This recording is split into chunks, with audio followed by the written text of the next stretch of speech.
Working on number 12.9. 12.9 has several steps, so this will take a while. The first thing we want to do is they give us a list of right-handed people and the time it takes for them to turn a right hand, if it's a right-hand thread knob, and a left-hand thread knob, and the different times it takes for each of those. So for part A, they said that each of the 25 students used both instruments, and we need to discuss how you would use randomization in arranging the experiment.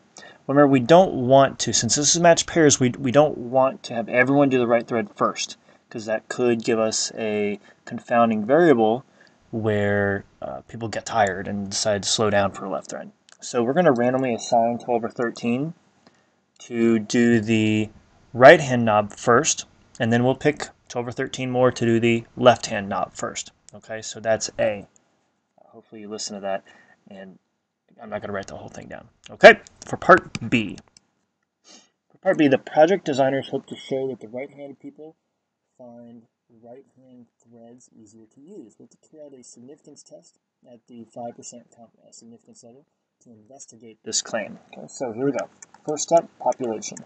Population in this time is right-handed people. Handed people. Next is the parameter. The parameter in this case, I'm going to use mu of r minus L, okay, which is the mean difference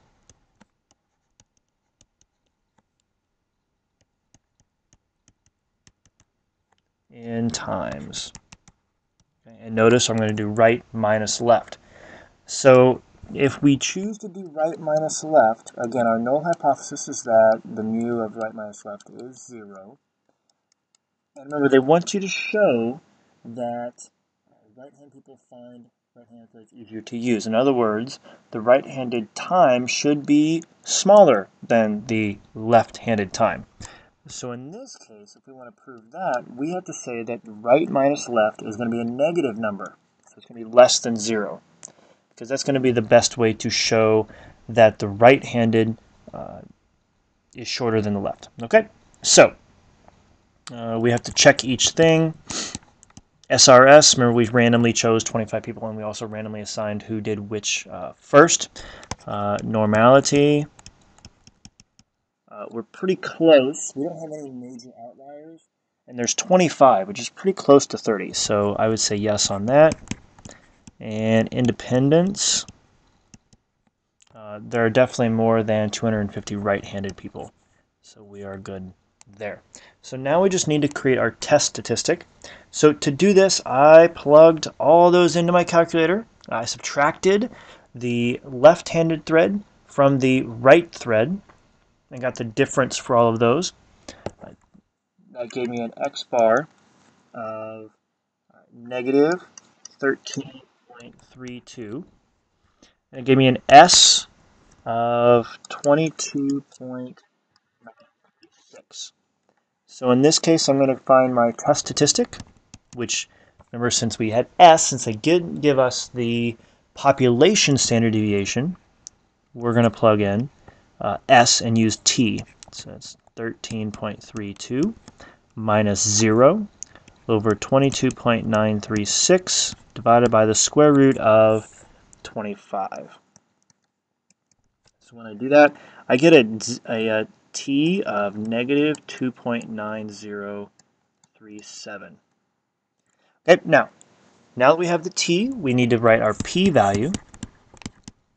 To do that, we can look at the chart.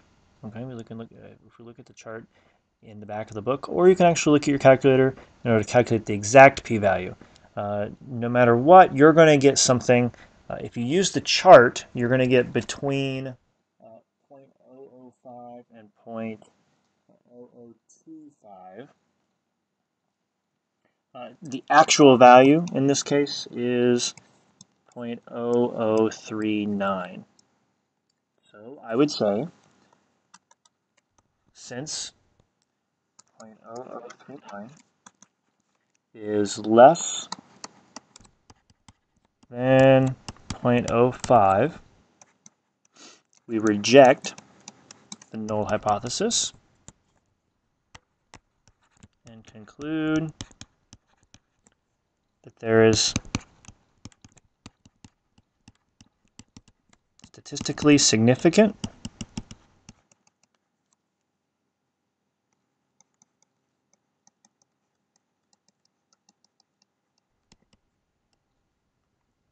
evidence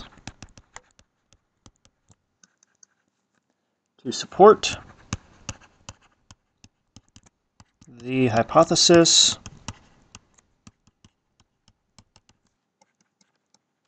that right-handed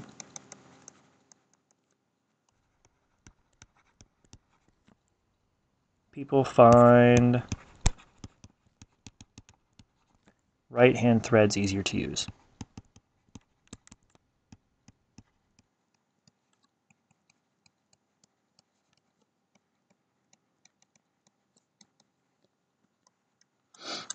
Okay, so that's part B.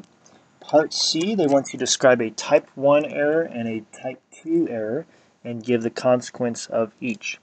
Okay, so type 1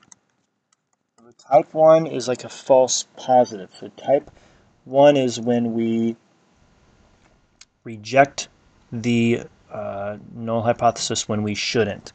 So for type 1, we say that the right-hand threads are easier.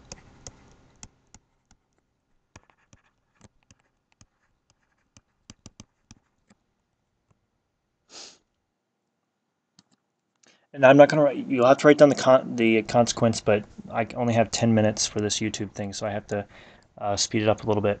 So the consequence for this is that basically we would have to create a left-hand thread when it's completely unnecessary. So that'd be extra time and possibly extra money. Okay, a type 2 error would be that we say that there's no difference